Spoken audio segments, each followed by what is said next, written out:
शिवजयंती धूमधडाक्यात साजरी झाली। लोकांनी मोठमोठ्या संख्येने विविध कार्यक्रम आयोजित केले। मोठमोठे फ्लेक्स पुण्यातील मुख्य रस्त्यांसह उपनगरात देखील लावले होते। परंतु शिवजयंती झाल्यावर ते फ्लेक्स काढण्याचे भान मात्र आयोजकांना राहिले नव्हते। त्या फ्लेक्सचे वाऱ्याने विद्रुपीकरण होऊ लागले होते, ते फाटले पण होते। हे दृश्य अतिशय ओंगाळवाणे दिसत होते। फ्लेक्सची विटंबना होत होती। स्वराज्यासाठी स्वतःची आहुती देणारे मावळे यांचे फ्लेक्स अशा रीतीने पाहून शिवभक्त दुःखी झाले होते।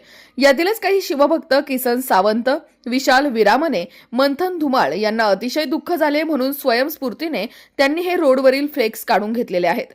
असाच शिवविचार प्रत्येक शिवभक्तांमध्ये रुजावा आणि पुढील शिवजयंतीच्या वेळी त्याची अंमलबजावणी व्हावी अशी अपेक्षा किरण सावंत व मित्रमंडळींनी व्यक्त केली आहे। पाहूयात।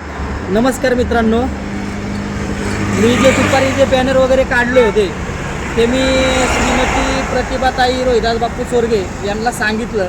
त्याच्यानंतर त्यांनी आम्हाला आमचे मित्र मंथन दादा धुमाळ आणि मी किसन सावंत आमच्या दोघांना त्यांनी खाली पाठवलं आहे। आम्ही त्यांची माणसं आहोत। आम्ही जे बॅनर वगैरे आता जे चुरगळलेत किंवा जे हवेने उडून जे फाटलेत ते आम्ही काढण्याचा प्रयत्न करतोय आणि ते आम्ही काढतोय आणि ते आम्ही आमच्या घरी नेतोय।